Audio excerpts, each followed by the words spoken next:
What's up, everybody? Good evening and welcome to the Outlaw Nation channel. I am the Outlaw John Rocha here, going live. I'm going live because I know that the first 3 episodes of Andor season 2 dropped tonight, and I just was in a mood after having seen the entire series.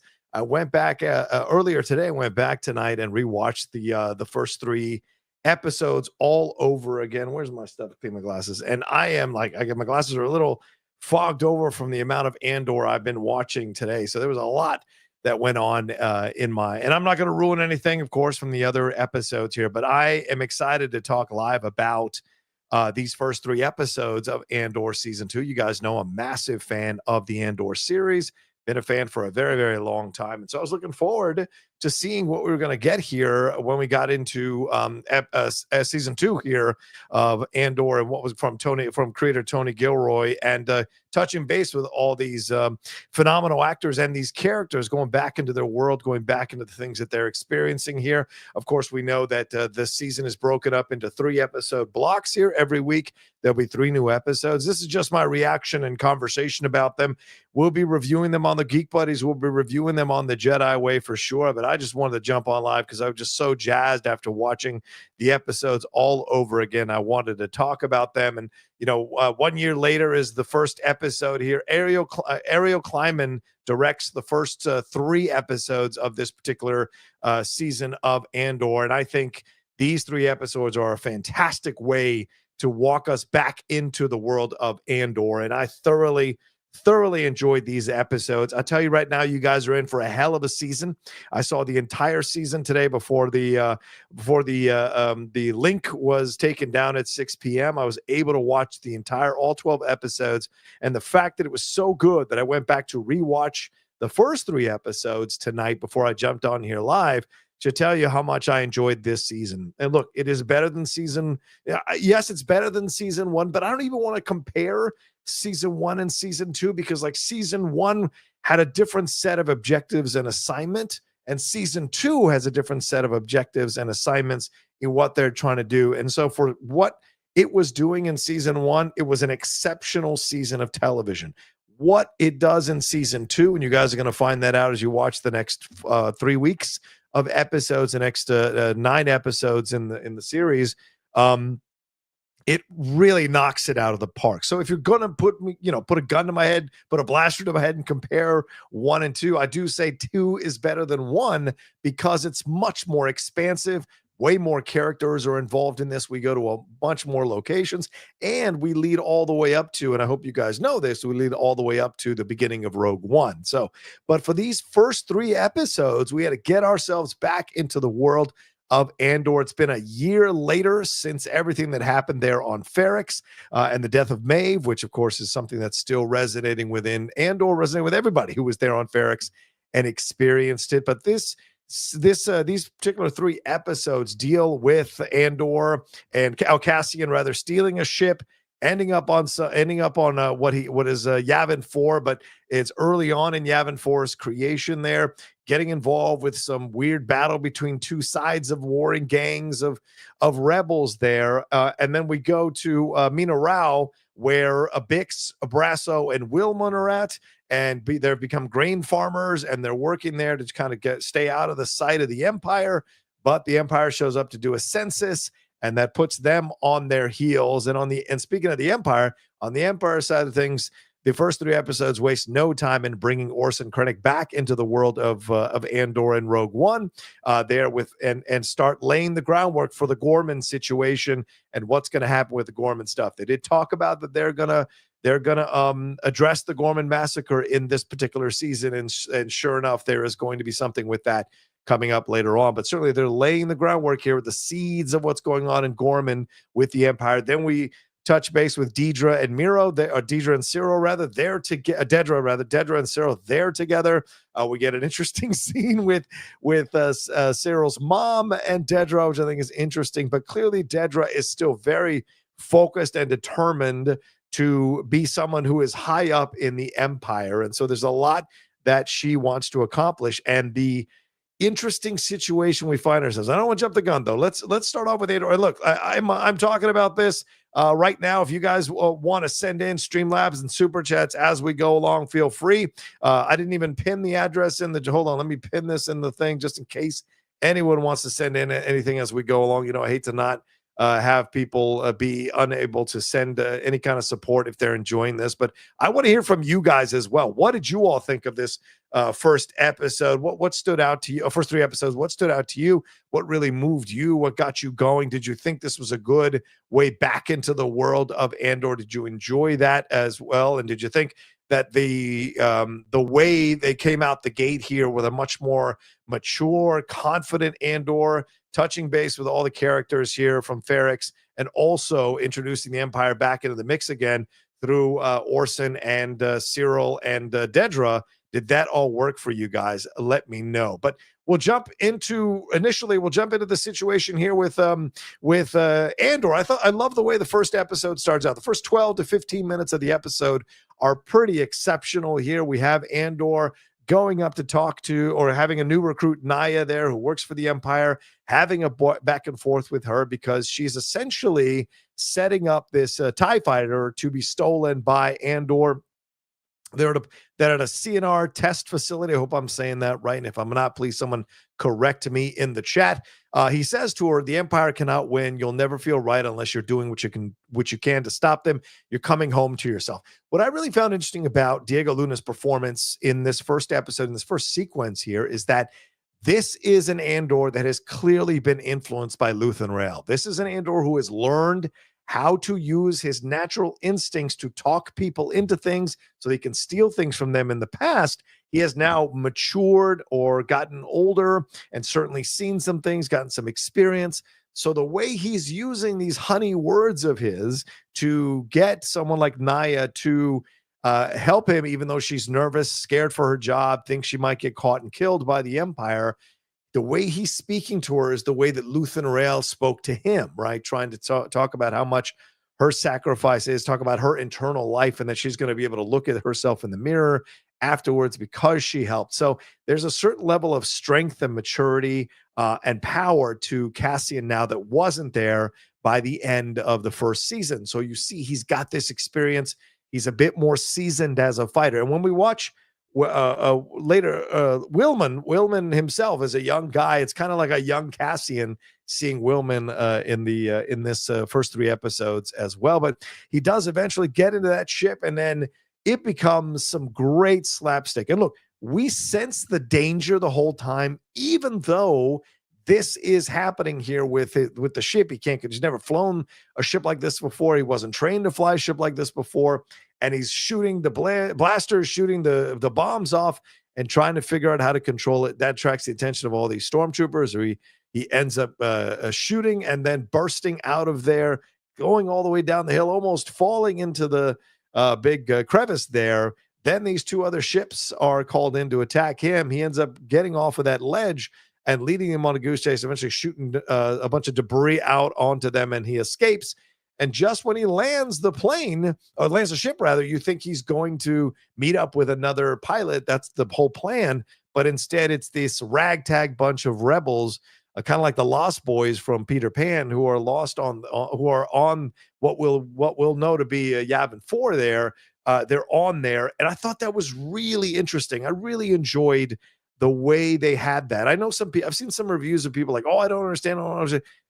Everything Tony Gilroy and the writers are doing, and I should give a shout out to all the writers here with Tony. Oh, I guess Tony is the writer for this one, but like the thing that he's showing you is that even within a rebellion, you're going to have groups of people who are going to fight each other and create strife and create civil war because they're posturing, because they're so stupid that they don't see the big picture. They're caught up in their petty differences. And I thought that was highlighted so well. Yes, they initially capture him and they think he's an Empire pilot. So that's fine, but he's got, all this information, but instead they're caught up with who should be the leader. Those 2 guys, and they end up doing some weird kind of game of fives or whatever it is. But it all leads to that. And I think this is important that Tony shows this. Yes, Does it sideline Cassian for those 3 episodes to a degree so that he can go, so that they can focus on what happens on Mina Rao and what's going on there on Coruscant? Yes. And the Gorman stuff? Yes, absolutely. But it also showcases how even in a rebellion, when you're fighting back against the empire, when you're trying to put people together to push back against a fascist dictatorship, there are segments of people who are going to fight with each other over the smallest things. And it's frustrating because that's what slows down the rebellion. That's what sometimes can, for lack of a better term, I hope I'm using this correctly, can retard a rebellion, like slow it down. And so that's the frustrating part. So I know some critics have said they don't like these sequences, but I did, because it shows you how sometimes, even men get caught up in the posturing and the chest thumping and all of this stuff. And meanwhile, they're wasting time with a guy who could get them off the planet, maybe a few at a time off the planet.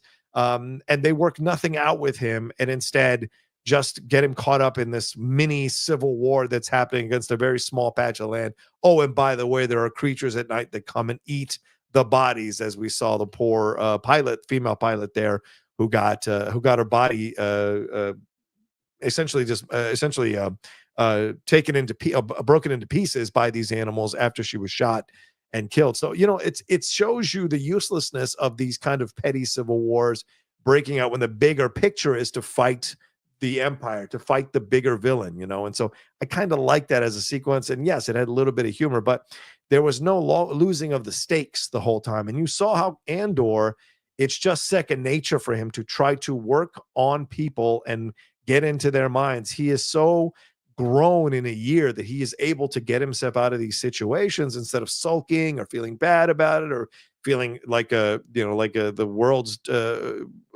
dealing him a bad hand again.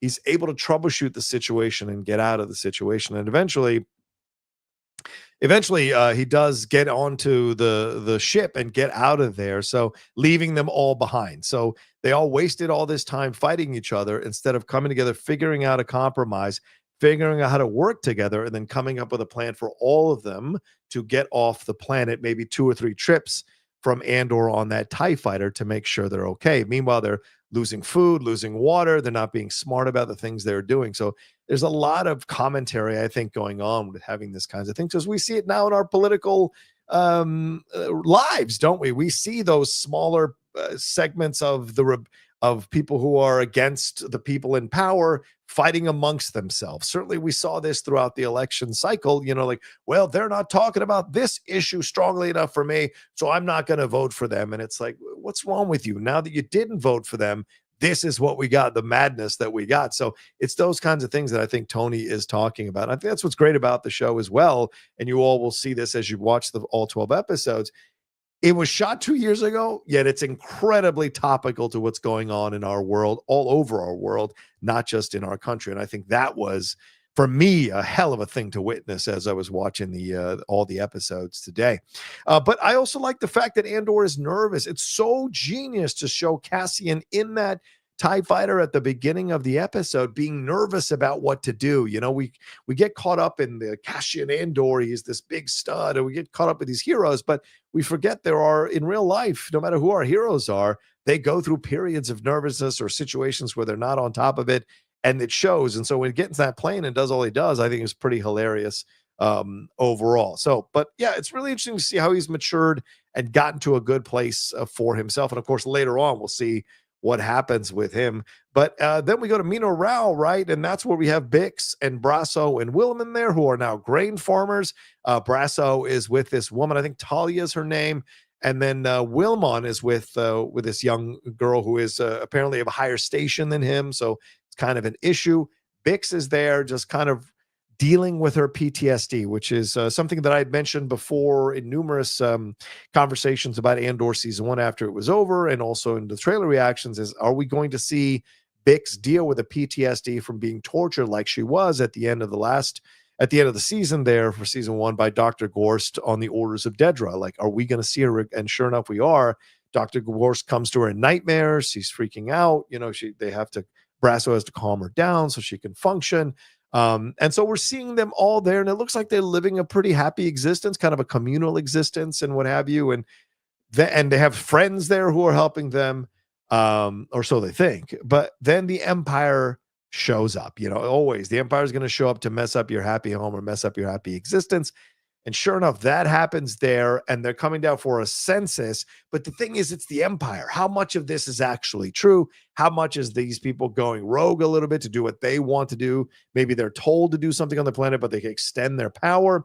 They shut off all the communication channels. So they basically leave this planet controlled and being unable to communicate outside, to let people know what's going on the planet. And then we have some pretty harrowing stuff here with Bix and this Imperial officer. We know from the first scene that he is most likely going to try to sexually assault her. And this is another thing that I think is fantastic about Andor, and I think is great in both seasons, is this isn't the smirking, it feels like we're in danger, but trash compactor, but let's put this up, and we sneak out and, we get out of there. This is much more real, much more complex, much more unsettling, much more layered, right? And so that whole scene where she's talking about, she's trying to make sure he doesn't do anything by mentioning her husband and all this stuff. And Brasso has to show up in the nick of time to kind of save her from the situation the first time. But then when they start to do the census, and they go quicker than they expected, when he shows up a second time and absolutely sexually assaults her, tries to rape her, it is a brutal scene. It is a heartbreaking scene. It's a devastating scene. It's such an unsettling scene. I really hate seeing rape scenes on TV or film, because you feel so helpless as a viewer when you're watching it. Because I get into shows, I get into movies. You guys know that I'm passionate, and so for me, I was really surprised they showed this in a Star Wars show, and I was also very grateful that they showed this in a Star Wars show. And I'll tell you why. Not because I would ever want to see a rape scene, but this is what happens in a dictatorship. This is what happens in a fascist empire. Is that men of low intelligence and sometimes high intelligence take advantage of a situation of power to take and to abuse and to destroy the humanity of whoever they want, because for them that symbolizes power. Rape is about power. That's what I've been read in many books, and what motivates that. And clearly, this is a situation where he had his power, and he found her attractive and wanted to force his way onto her. It's also the first time anyone has uttered the word rape in Star Wars history, in a TV show, I think, or in a film, which I was surprised by. And I looked this up in 2 or 3 different sites to verify this, and it was what they've said. Now, someone else may find it in some show somewhere down the road, maybe in some animated show that I didn't think of, but it's the first time, because Bix says that to the security, or to the guy who's the Empire guy, who's a driver, who's coming in to check on this Imperial officer. But I love that the show didn't wait for another man to show up to save her. Bix saved herself. Bix suffered some pretty hard bruises, some pretty bad physical pain, but she fought back with that hammer, and she beat the shit out of him and killed him eventually. And I thought that was she beat him, and then he walked out, and I think he fell, and then eventually died when he hit his head on that thing. So it was pretty harrowing. And this is a woman who is suffering through PTSD of the torture she endured. And now you have the Imperial officer coming in to try to take advantage of her and rape her. And I thought it was gutsy of them to show that, because yes, we've seen the Empire do terrible things. Certainly you can, in the abstract, 6 billion people died, but there's on Alderaan and all those planets and all of that. But there's something about seeing the evilness of a dictatorship, of a fascist dictatorship, through the eyes of a guy who is through the actions of a guy who is going to do whatever he wants to do to a woman. And I think it brings it home. I think it makes it very clear to people watching that this is the result of a dictatorship, of an empire who wants to do whatever they want to do, who dehumanizes people on these planets who they see as lesser than, And so I thought it was really gutsy to show it. And again, I loved the fact that Bix fought back on her own accord instead of another man coming in to save her. I thought that was pretty genius. And I thought it worked because she was getting her ass kicked pretty hard by this guy at times, even though she was fighting back. But she got the best of him with that hammer. And I thought that was really great. Then, of course, Wilmot shows up and then saves her to a degree. And then we see the stuff that happens with Brasso, right? Brasso getting caught, in essence, by the Empire. He thinks his friend, I think Kellen was the guy. He thinks his friend has turned him in. I couldn't tell if he turned him in or not. Maybe you guys can clarify that for me. I couldn't tell if he turned him in or not. Or if he was just playing along with what was happening there, because they exchanged looks when he was down on the ground through the legs of the stormtroopers. And just when it looks bad for Brasso, he's able to escape, jump onto the speeder, and get on out of there. And then Cassian shows up on the TIE fighter, and he had ignored the recommendations or ignored what they were telling him to not interfere with the planet, not go there. He went anyway because Bix was in danger and he wanted to save her. He ends up shooting a bunch of the Empire, a bunch of the stormtroopers, a bunch of the Empire's Imperial soldiers there. But it's not in enough time to save Brasso. And it was, I got a little emotional there, seeing Brasso, who we really enjoyed in the first season as a friend of Andor, as a friend of Maeve. Seeing him die there without even getting a word. Like, I think that was also a really interesting decision and a smart decision by Tony Gilroy, is that Brasso doesn't get a death scene to say the final words to Andor to inspire him. No, in a real rebellion, in a real war, in a real fight, sometimes your friends just die, and you have to deal with that. And certainly when, Cassian is completely destroyed by the death of Brasso and he's holding him and he's, but he's also a different Cassian than he was. Like a year ago, Cassian is probably in a puddle and crying over him and shooting erratically everywhere. Instead, he, understands the situation that he's lost his friend, sheds the tear, then stands up straight, runs over, hugs Bix and Wilman, and gets them to get on the ship and informs them that Brasso is dead, and he leaves B2 there as well. And B2 has been waiting for him, and really sweetly, like a puppy dog, just waiting for him to come back. And unfortunately, they don't get much time together before he leaves him on that planet there, Mineral. And so, it was a really good ending to that storyline in these first 3 episodes. And once again, Tony Gilroy going the adult route, going the mature route, not the crowd pleasing route that you would normally think Star Wars would go. He went a much different direction, which I really appreciated and loved in how they did that with the death of Brasso. So he carries that with him, and I'm sure Andor carries everyone's death with him, and all of that. So that's what happens there with Mina Rao, and I thought that was pretty cool. And then let's get to the Empire stuff here, because I think this is important too. We get to the Empire. Oh no, actually, no. Let's not move to the Empire stuff. But what am I going to go off on? Where am I at here on this one? I want to make sure. Yeah. Actually, yeah. Let's go to the Empire stuff because I don't want to. No, actually, you know what? Let's go to the where is it? The Serum? Oh yeah, the Mon Mothma stuff. Anyway, let's go to the Mon Mothma stuff here. We're on Chandrila. We're on the Mothma estate. We see that they are getting ready for her daughter Leida's wedding, and it all looks great. On the surface, beautiful houses. Everyone's commentating on how beautiful the house is, but there's cracks below the surface, and the first crack shows up in the form of Luthen Rael, who's not supposed to be there because Mon Mothma's very surprised to see him. He's there with Clea. Vel is there as well. They have an interaction, Mon Mothma and Vel, but of course she's family. She's her cousin, so she's supposed to be at that wedding. But then we get Tay Kolma, her childhood friend, played by Ben Miles, an actor I've always enjoyed since Coupling. And, we saw their relationship in the last season, that he was like willing to cover up her losses and willing to help her with the rebellion. Well, he suffered some financial losses. He's fallen on hard times. And now he's like, I got to get mine. Where's mine? Why am I not getting paid for the help I delivered? And it's such a sad moment, right? Because this is the thing. When you're in a position where you can help someone, then you help someone.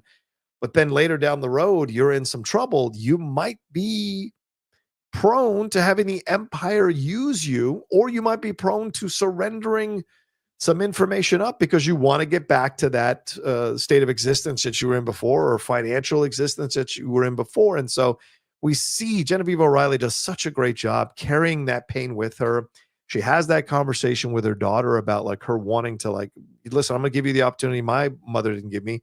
If you don't want to go through with this wedding, you don't have to go through with this wedding. You can say, you know, you can stop it right now. And her daughter is so insulted by that, disgusted by that. And maybe Mon was so distracted, she didn't really take into account what her daughter says about holding how the guy, her and her future husband didn't want to hold her hand. And so maybe she didn't process how seriously Leda meant that.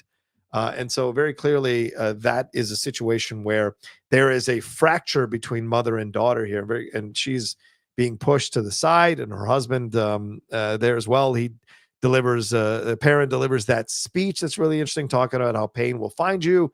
But that is all the more reason we must reach for joy, the music buried beneath all things. So, you know, he's also roaming around watching Tay, making comments about her having a possible affair with Tay.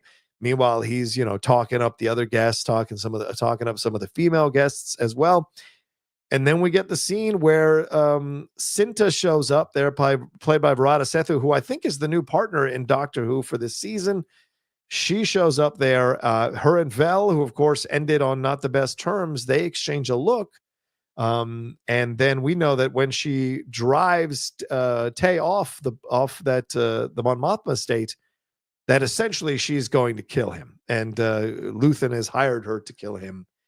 Which I think is a hell of a moment, man.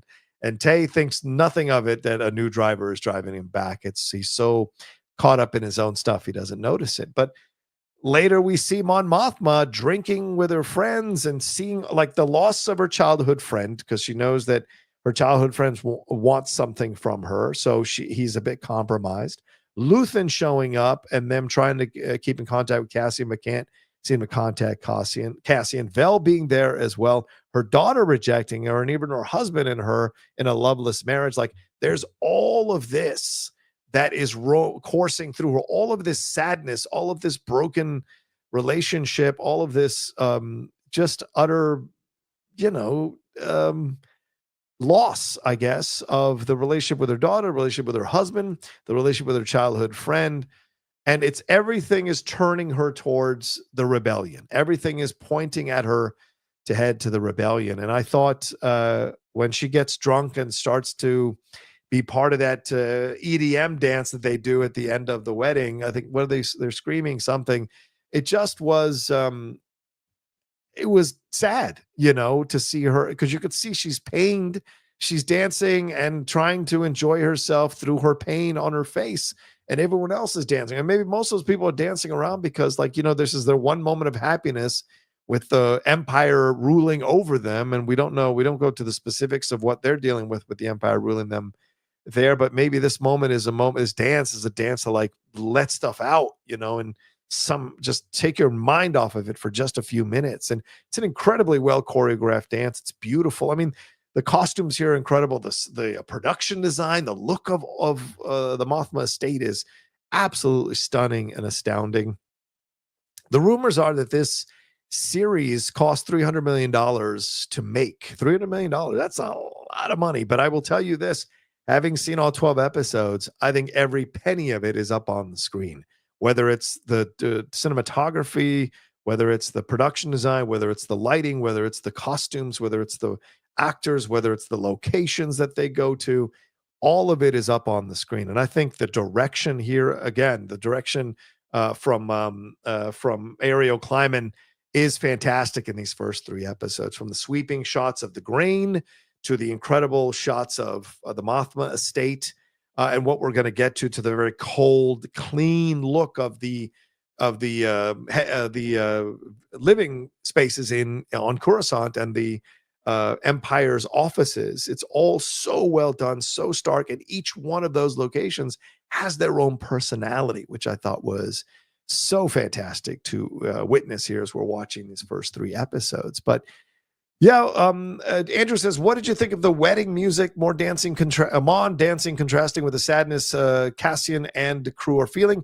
It felt so dissonant, it made me so uncomfortable, it made me really feel for them all.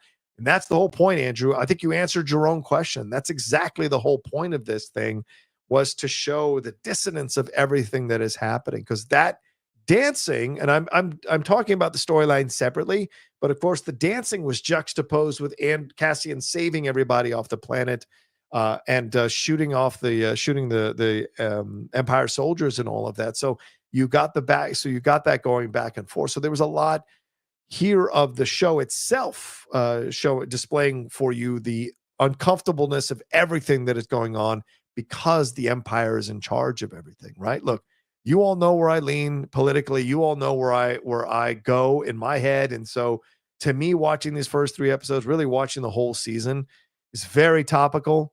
It's very much the stuff people are talking about. You see, today it was announced that they're going to reorganize the State Department to remove investigations of human rights violations in this country. Like, what are we doing? What are we doing? And so to me, when you're watching a show where an empire is trying to dehumanize everyone that doesn't believe in the same way that they believe, is trying to remove assistance, aid, or care, or a place they can go to fight back against abuse from the government itself. When you see them removing that, it's a mirror image that you're looking at. And so for me, that was coming through very clearly as I was watching these first 3 episodes, is that feeling of overwhelmed sadness about what's happening, and a feeling like you don't know how to fight back. And so we're just going to dance just to get our minds off of it. So there was a lot of it that was pretty brutal for me. And it, made me go a little insane as I was maybe go a little crazy as I was watching it, not insane.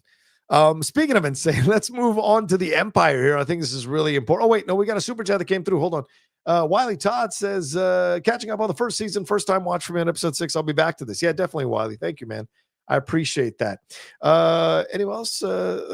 Thank you, Jose. Thank you, John, for sharing your thoughts on this. Yeah. And that's the thing that I was, Star Wars Theories hates it so far. Well, of course, it's about him. Of course, it's about him and the way a lot of the anti-woke people align themselves with the establishment that's trying to essentially put control of all of us in play. So of course they hate anybody who wants to enjoy control over other people will probably hate this show because it's making those people the villains. So, just a thought to think about. All right, so speaking of villains, let's go to the Empire here. On the Empire side of things, we see this off-the-books meeting here in the Maltine Divide with several of the Empire's powerful and secretive officers showing up there. They've all been gathered by Orson Krennic. So glad to see Ben Mendelsohn back in the world of Andor/Rogue One.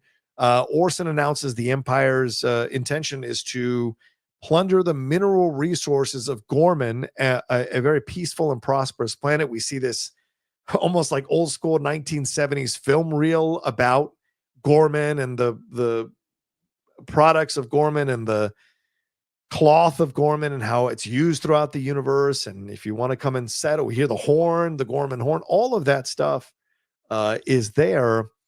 And eventually we hear the plans of what they want to do is they're going to essentially fabricate narratives that Gorman is housing terrorists. Oh, where have I heard that before? That we're just going to label people terrorists without any real evidence that they're terrorists.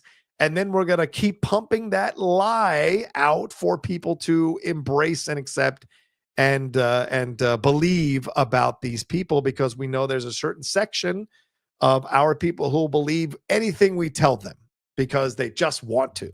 And so you see that, and then you watch those two guys who essentially could have come off of a certain news channel, pumping out the way they're going to manufacture the lies and narratives about Gorman being a terrorist state or housing terrorists against the Empire. So, man, that scene just kind of made me sit back in my chair a little bit, like, God damn. I appreciate the gutsiness, the balls of Tony Gilroy to put this kind of stuff out there for mass consumption. And for all the stuff we give Disney, the crap we give Disney, and certainly I sometimes lead the way in the way they Disneyfy some stuff. I love that they didn't touch this and let this be as bold as it needed to be.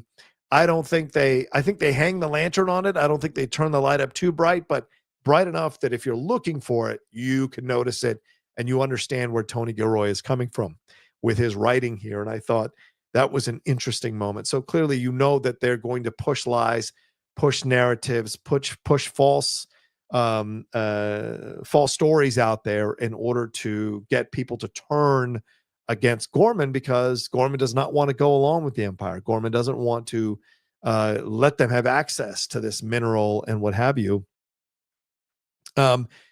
It was so, and then we see Deidre there at the meeting. Dedra. I keep saying Deidre. Sorry, Dedra at the meeting, and Denise Gough is so good as Dedra, and trust me, there's a lot more coming from Dedra in the next 9 episodes.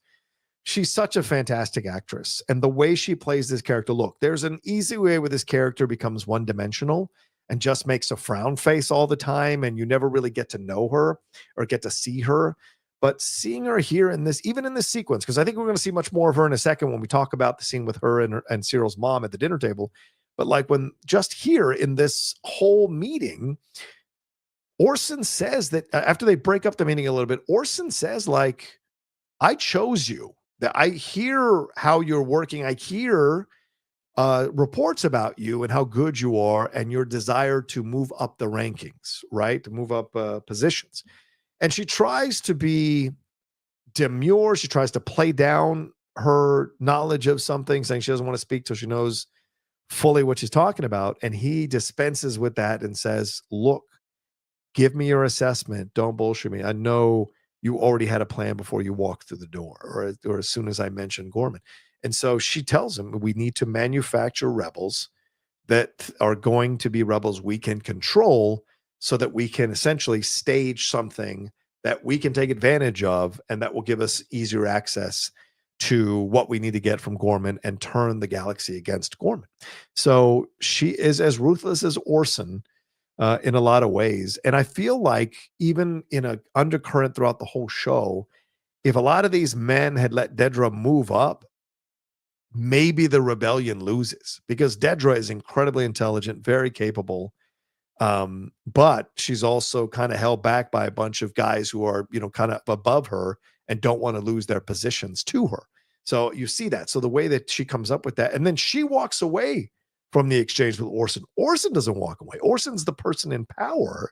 He ranks above her, yet she walks away from the back and forth. And I think that's an interesting thing to direct, interesting to put in the script. It shows that she has a belief in herself and what is right, and will not have the back and forth because she knows she's correct. So I kind of love that as a character choice for Dedra. And as I said, Denise Gough, just absolutely fantastic playing this character. But let's move on to Cyril, who apparently is very happy now working at the Bureau of Standards, I think it was, and he's teaching a young guy about how to come in. And remember, when we saw Cyril at that job last season, he was so unhappy being just another number in a cubicle. But now he's just talking up how great it is and how wonderful the job is. And the kid's going to learn like he did, how great it all is and all of that. But then we find out that Dedra and Cyril are together, living together in that space. So let's go through this, because I think this is a great bunch of writing. And again, this is what makes the show incredible. You guys know, I'm the guy who bangs the drum loudly for ensemble characters to get more storylines, to not just be about the main characters, but about, let's see who they are. Let's explore their worlds and how they interact and who they are as people. No better way to do that than to follow a couple home to their house and see how they function. And clearly Cyril is a man who likes to have a woman in charge of him. His mother did that with her passive aggressive shots at him all the time. And Dedra has essentially taken that role in their relationship, in their back and forths, right? It's very clear that Dedra rules that house, right? And so, but there's these really interesting moments where she is putting on, like she's showing herself with the dresses in the mirror and then putting on a fake smile and all, which I think is so interesting as a window into Dedra's character, that she knows that she has to do this stupid thing just to get along in society, but for her, she sees it as a colossal waste of time. I mean, in a lot of ways, she's kind of an extrovert introvert. Like, she's able to do what she needs to do to function, but she's very much an introvert because she's supremely intelligent, but she also thinks the social norms are useless, right? So it's some introverts feel that way. And with Cyril, you see him like he's like, putting on his suit, but he's cutting up the vegetables, and he's the way he's got the OCD of moving the fork in a certain middle, so it's like perfectly in the middle of the plate. So you see that each of them has their own particular sets of behaviors, right? Their uniqueness to them. And then we get Edie showing up, the great Kathryn Hunter, who was a fantastic actress, and so great to see her, coming into prominence over the last few years. Andor, Black Doves, Macbeth. She's incredible as the three witches. One person playing all three witches in Macbeth. She's such a phenomenal actress, and her version of Edie is a mom that you and I probably know. Some of you may even have a mom like this, but we probably know a friend of ours growing up who had a mom like this. And so seeing that being a part of this, I thought was fantastic. And then having initially her go into her pattern of undercutting her son, even in front of the woman that he is with, and her undercutting Dedra when he sees, oh, you're not what I picture at all. And Dedra just goes right over that to the next thing. And then Edie has to yank him back to talk about that. And Dedra's not having any of it. She doesn't want to deal with that because she knows who she is. She knows what she's accomplished. She doesn't need this person to judge her. And then later, when Cyril finally gets enough of his mom's passive aggressive shots at him, and the comment about the cakes, then we get the real Dedra who shows up to dinner. Suddenly, Dedra shows up to dinner. Not the fake Dedra, the Fedra, not the Fedra. You get the Dedra. And when the Dedra shows up, man, she puts Edie in her place. And Edie is initially like, oh, I think I can battle back. And then Dedra just hammers it home. And I love that you see Cyril on the bed, just kind of almost like he's a teenager lying on the bed after he's had some embarrassing interaction with his mom, just lying there embarrassed and ashamed. But he gets up as soon as he hears Dedra telling his mom what to do and how to treat him. And, Dedra says to her, if you're going to get this kind of level of interaction, but if you upset him, if you cause him anxiety, if you bring that crap into my home, you're going to have no contact with him. I'm going to make sure he never talks to you and never sees you. And Cyril is a man who is very much in, how can I say this, in a submissive position with a woman who can control him. And certainly his mom controlled him. And now Dedra is controlling him by deciding for him how much interaction he's going to have with his mom, depending on how his mom behaves. So it is a fascinating power move by Dedra that I loved. And I think the show has a gutsiness to show this guy who is cuckolded. I bet some of these anti-woke, pro-man, we're all man kind of guys who are in the Star Wars YouTube sphere are going to be so mad that they show a cuckolded Cyril, that they show a man who is the one who's cooking, show a man who is the one who's OCD about how things are set up on the table, who's a man who is constantly undercut by women. I think this is fantastic. Oh, by these strong women, not by all women, by these strong women. I think it's gutsy to show this, and their relationship and the relationship they have works for both of them. And I thought that was, again, another bit of genius by Tony Gilroy's writing to show that.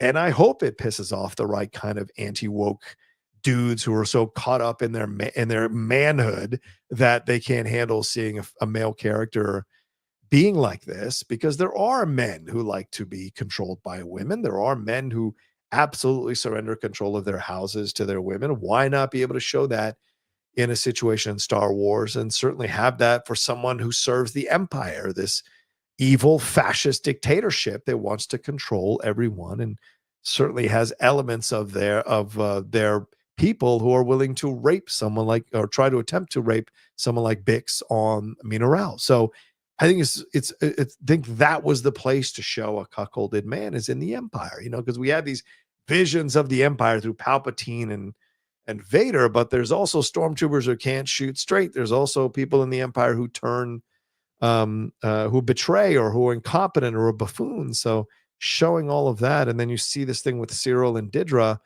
Like, I think it's great to show this kind of stuff. So I thought it was fantastic to see that in a great way for us to experience that relationship. And another thing that happens at the dinner table that I think is fantastic is we hear about Dedra's childhood, how her parents were criminals and how she was raised in an imperial kinderblock, which explains probably why she's so cold and calculating and emotionally shut off to a degree, because we don't see them kiss. It's a kiss on the cheek or a stroke on the face between them. And so she has that, but Cyril is willing to put up with that because, he just he is obsessed with her to a degree.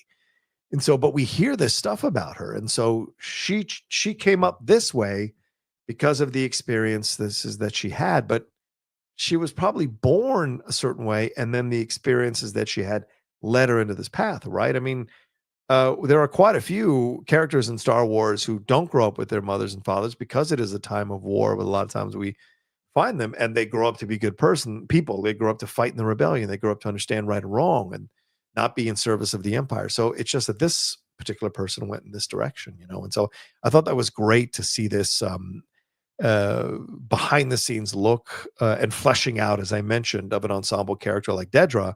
Was great to see that, And so these are important things when you see great shows, is that all of these characters get you don't have to spend 30 minutes establishing. When you get the right character, you do the right writing, just a few exchanges can open a whole world of a background into a character that you had never thought about. And now you are left to reckon and fill in the gaps and fill in the holes of information and knowledge and go, okay, so then what might have happened to this person to make them become this way if this is their background, And so I thought that's, again, another example of fantastic writing in the show. So yeah, those are my reactions and overall conversations about the first 3 episodes. I thought it was fantastic. I think it's laying the groundwork. Well, I can say it is laying the groundwork for the stuff we're going to be seeing in the next 9 episodes, because I've seen them all. And I think you guys are going to really enjoy where it goes. And the things that we're going to experience. I think the next 3 episodes are the 3 longest episodes of the season. So next week you'll have almost 3 hours of Star Wars or Andor to consume. And so but these first 3 episodes I thought were a great way to start us back into the world of Andor and experiencing the world of Andor all over again. I thought it was so cool to see the performances, the direction, the cinematography, the emotional beats of all of the first 3 episodes. All of it were just perfect, ending with that dance at the wedding of Leia at the Mothma estate. So yeah, with Mon dancing around there as a kind of a juxtaposition to all the sadness that's going on in the 2 other situations and all the unsettling stuff that's going on there on the Empire side of things, and previewing Gorman, previewing the relationship that Mon has with her daughter, the Vel and Cinta stuff, Cassian and Bix, and Wilmon and Dedra and Cyril, which will be carrying over throughout the next the next 9 episodes. So just great stuff. Great way to start the season, man. That's my reaction and overall conversation about it. Let's see here. Joseph says, hey, John, it's me, 156 Impulse. Hey, my mom had a kidney transplant yesterday, years back. I'm doing okay. I'm a recovering alcoholic, 1 year in. Love it. Hey, congratulations.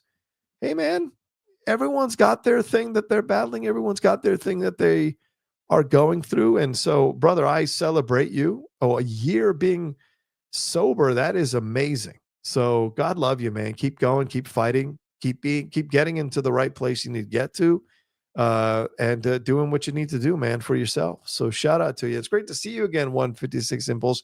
Shout out to your mom. I hope your mom is doing well as well. It's good to hear from you, brother. Mucho gusto, hombre. Mucho gusto. Me encanta tu historia. Me encanta que estás arreglando tu vida, hombre. Mucho gusto, man. I'm very, very happy about that. Verlando in here. Vorlando says, wanted to send you some support, especially for doing a live show at this hour. I've become a big fan of your channel over the last year. Oh, thanks, Verlando. I appreciate that, man. I really need to hear that sometimes, brother, because I am doing the best I can with the channel. I enjoy talking live with you all. I enjoy interacting with you all. And so having something like this, something meaty like this to chew on means a lot that you're sticking around and enjoying the channel. You know, we're almost at 38,000 subscribers. I know that's chump change for a lot of people, but for me, it's the process that we're going in, you know, and doing the best we can. And I think we're presenting great shows, and I appreciate you being a part of the channel. And as I said, there will be spoiler reviews with the Geek Buddies later on this week on Thursday. Then there will be a spoiler review with the Jedi Way, which I think will go up on Friday. So you can look for that on Friday. So, and of course, Hot Mic at 4 p.m. PT on Thursday as well. So hopefully we'll get the Geek Buddy stuff done early in the morning, so I'll be able to get it out by 11. And then there'll be enough of a gap between that and the Hot Mic. Tomorrow, I'm not sure what I'm doing tomorrow. I'm going to host the Christian Harloff show at 11 a.m. tomorrow morning with me and Roxy Stryer. And then after that, we'll see what my day will bring me, what may pop up. I almost did a reaction to the I Know What You Did Last Summer trailer dropped today, but I had to watch all 12 of these episodes, and it had to be done by 6 p.m. I started at 7:30 a.m. watching the episodes, and I was able to finish out 12 episodes while also being able to get some lunch, use the restroom, take a shower, all of that. So I was able to get that all handled by the time 6 o'clock rolled around, you know. And then I took like a 3-hour break, hung out with my lady, had some dinner. We catching up on Hacks, the new season, because we got the episodes early. So we've watched about 8 episodes of the new season of Hacks. It's a great season of Hacks.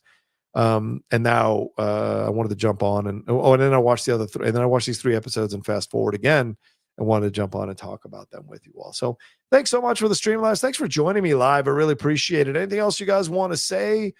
I moved time. Yes, but America. I just want to make sure I didn't miss anybody's conversation. Yeah, $300 million whistles. Yeah. Okay. And that moment, Brasso was saving Kellen by acting like Bixen had been exploited. Brasso was covering for Kellen. Thank you for hiding him. Yes, exactly. Okay, so that's what it was. Yeah. I thought so too. I thought he was playing on that. Jody said, I also think Cassian's boot capture shows you how much cooler a customer Cassian is when the guy who lost his cool and tried to run out of the way of trouble in the Almost in season 1. Great point, Jody. Absolutely. He has grown so much. James saying Bix is such a badass. I love that she fights back and refuses to take crap. I agree. I'm so happy that they gave Adria Arjona more to do, because I really enjoyed her last season, and I felt that she was a bit underused. That is not the case in this season. I will tell you that ahead of time. She is very much a part of this season. So look forward to more from her for sure. Matt Ramos says, John went live this late. Sucks I didn't catch it. I'm sorry, Matt. You can swing back and grab it. Joseph says, thanks, brother. This July makes it 5 years for my mom with her new kidney. Awesome. Can't wait for this season for Andor. I'm going to cry a lot. You are. Yeah, you are. There's an episode coming later on in the season that will knock you all on your ass. Honestly, I had to stop for like 20 minutes after that episode and just kind of sit quietly in my chair and just kind of process it before I went forward, because it was a pretty harrowing episode. So yeah, make sure you have tissues for that, honestly.